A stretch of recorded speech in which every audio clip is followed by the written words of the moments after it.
Hello and welcome. Today we're going to make a start on the first part in a series on building a small wall cupboard. Now, I've always enjoyed building things that are unchallenging and have a fast pace about them.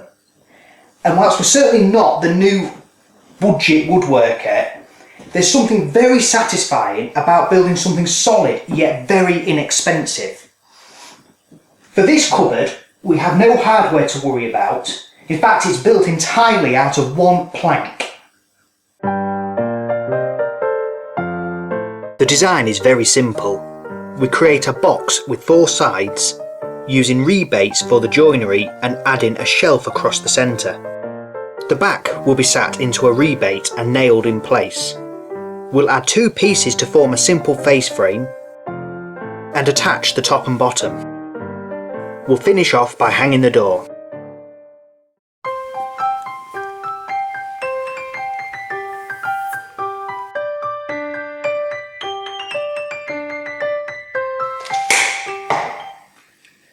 As we're building this piece mostly by hand, one of my main concerns is to try and preserve energy.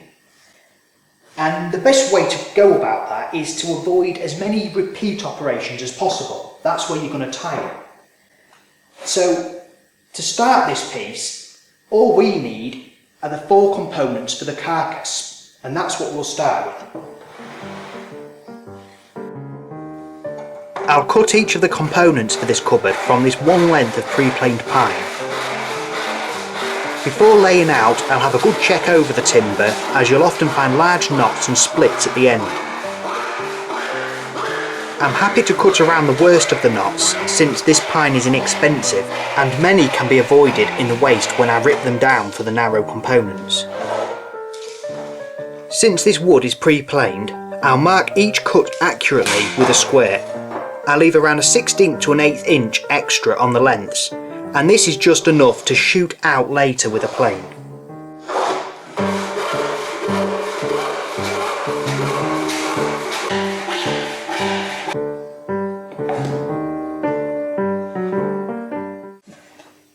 Now, of course, cutting to length is only half the job. We've now got to consider the width. I'm going to rip these down to 5 1/4 inches, and we'll pack that out to the full 6 inch of the piece with the face frame later on. It's a good opportunity, this, when you're removing such an amount of material, to look through your board and see if you can remove anything. That's a good example. We can get rid of that knot as we run our gauge down it. Now, I'm only going to do the sides at the moment because the top and bottom are going to get different treatments later on. We'll be able to get a measurement after we've finished working the sides. We've got our marks there. Now, as these pieces are going to be used again, we're going to use them for the face frame. I will saw this off. That will give us some precision. I mentioned that I would be sawing these boards to width. That might sound like the obvious method, but in most cases I prefer to split small lengths like this with an axe. But since I have enough width here to get the narrow face frame out as well, I chose to saw them down for accuracy.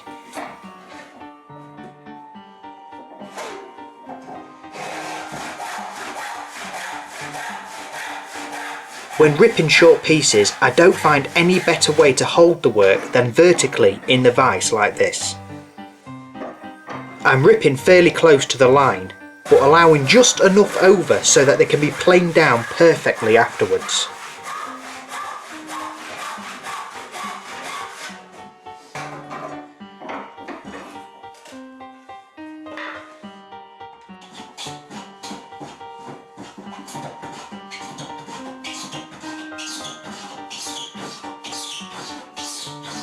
I'll make a mark on the freshly planed edge so this can become my reference at the shooting board. So long as this mark is used against the fence, it won't matter if the 2 edges are out of parallel. The carcass will still end up true.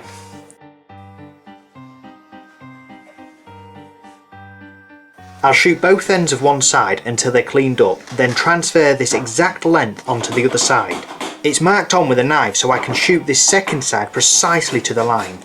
I don't get concerned with the exact measurement of the length, so long as I make the two sides exactly the same.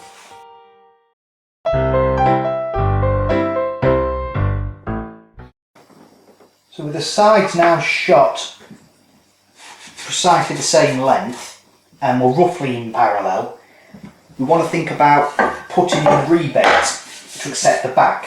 Now I've already marked the face and the edge, so we know a good side. We don't want to put a rebate on the show face. So we'll just dump that now in the bench and use what's called a fillister plane to cut this rebate. Now, like any tools today, you can spend a lot of money on a pretty high-tech one. I've recently bought that one, but this one lasted. I've had this one forever, and it works just as well, really, especially in softwoods. Anyway, today we'll use this one.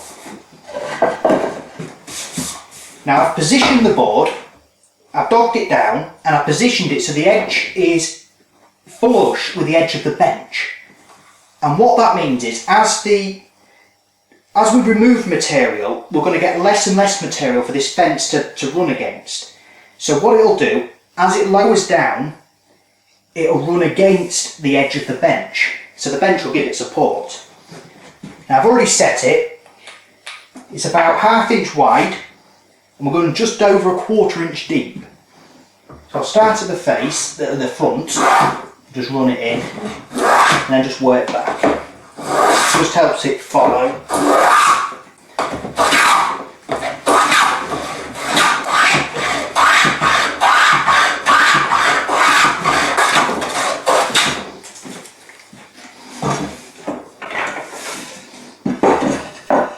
I'll do the same to the other side. I always find any fenced plane cracking to use.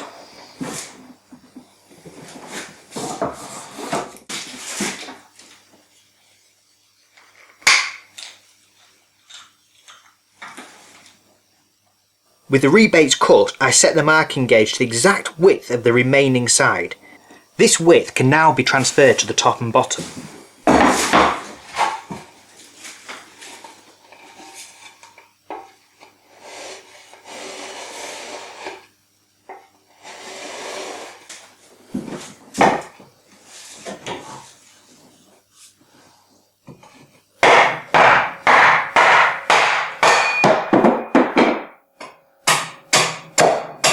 I'm not concerned about keeping the waste, so I'll use my usual approach and split these to width with an axe.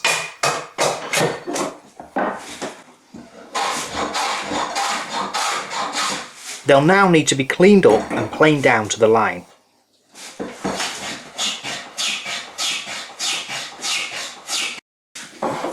As before, I'll shoot them both to length.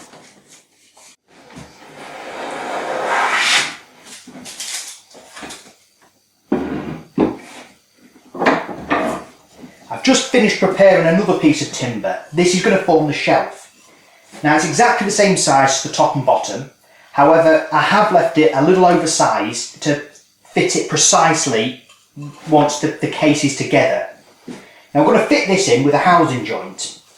It's a dead simple joint. All it is same as a rebate, but it's going to have two walls on it, and we'll run that through the middle. Before I do any joinery, I like to always just take the time to dress the inside faces. Especially with this being sort of pre-planed pine, it's often quite cut. This has got a little cup in it. It's got dents in it. I think one of these has even got a footprint on it somewhere. So by removing any cup, any footprints, dents, it's just going to make a joinery that bit more accurate.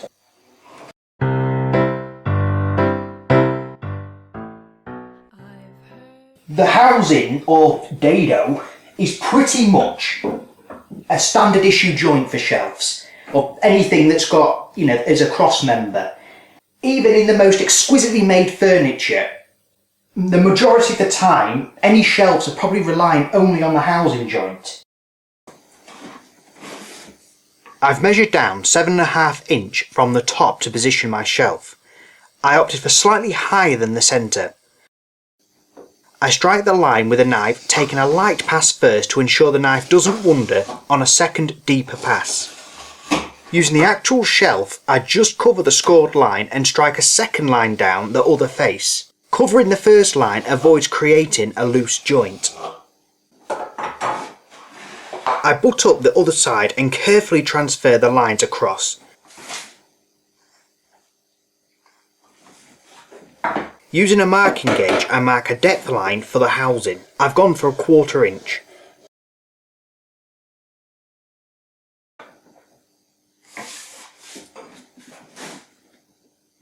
I start cutting the housing by pushing a chisel at a shallow angle towards the lines to create a small trough.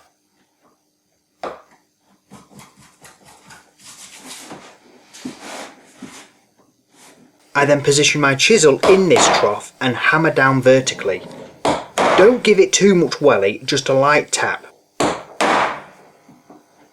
Once again I cut through at an angle to meet this new depth and remove some waste. I repeat until I have 2 square walls down to the desired depth and a triangle of waste still in the centre. We can hog out much of the waste with a chisel, but on this soft wood I tend to go straight in there with a router.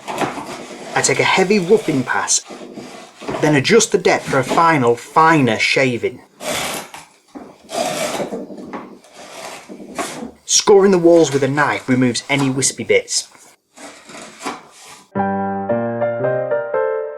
Step 1. Score the marked lines deep with a knife. Step 2. Use a chisel to form a shallow trough each side. Step 3. Establish the walls to the full depth. Step 4. Cut through at an angle. And finally, route out the remaining waste.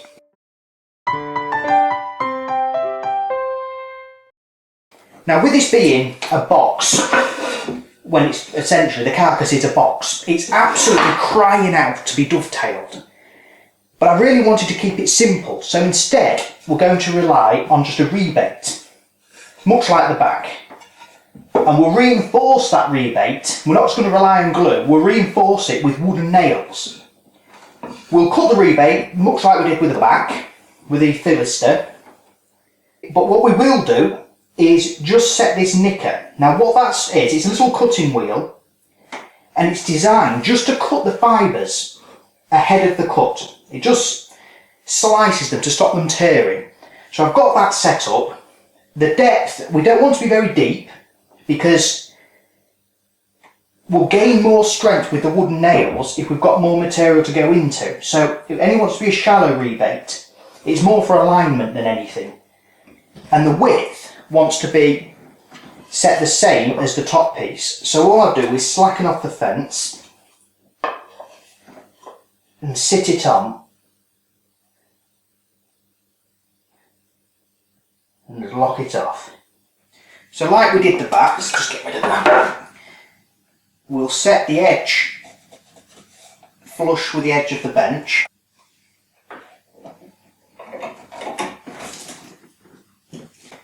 Now, because we've got the nicker, a good idea is to start with a pull stroke, and that just scores it. We only need to do that when we're going across the grain. And then we just fire away. Well set fence planes really do the work for you. I'm making my nails out of oak for strength, but pine will work too if this is all you have. The important thing is to use straight grain timber to prevent them from snapping. To give the neatest fit, I like to taper my nails, and so I keep them oversized. Go into a 1/4 inch hole in the dowel plate for use in a 6mm hole in the joint works well for this. I create the taper by planing along the length, turning as I go. I use a slightly raised screw head as a stop for this.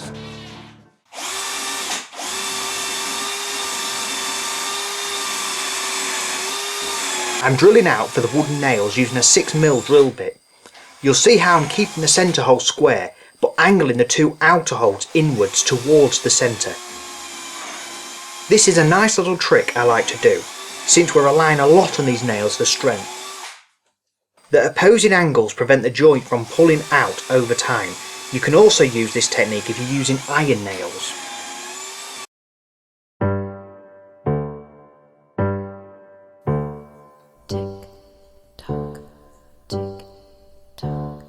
When it comes to gluing up, I apply a film of glue to all the end grain first as a primary coat. I'll continue to cover the rest of the surfaces and then go back for a second coat on the end grain. You'll be shocked at how much the first coat soaks in. For a good bond, I ensure there is glue in the holes and on the wooden nails. I'm using tight bond here, but any good wood glue will do the job.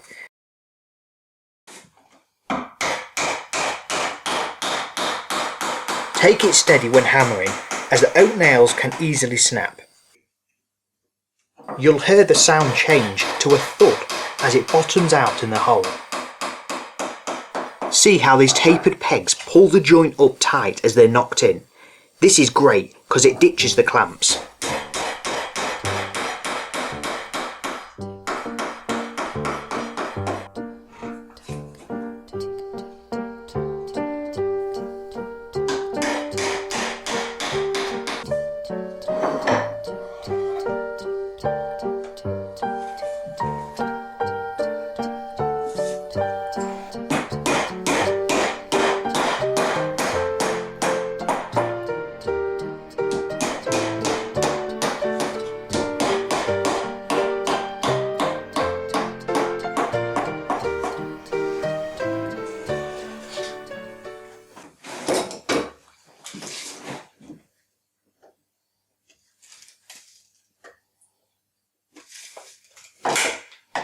At this point, I check the diagonals to see if everything is square.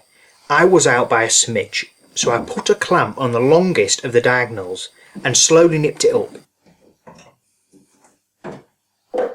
I hold a square on the inside of the joint whilst tightening up the clamp, and I stop tightening as soon as it becomes square.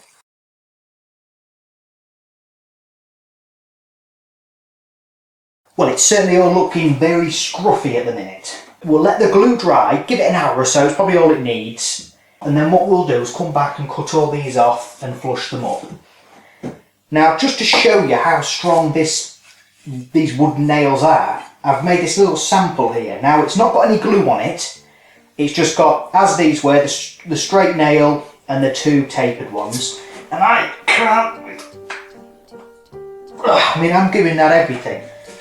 I can't get that apart. Now I think if I started twisting it I could, but for a little bloody cupboard like this I think that's enough. It's also very tempting at the moment to fit the shelf in, and whilst that is more than acceptable, we could do that, it will make cleaning up the top of the carcass a bit more complicated having this shelf in the way. We'll wait till we put the face frame on and then we'll slide the shelf in from the back into the face frame.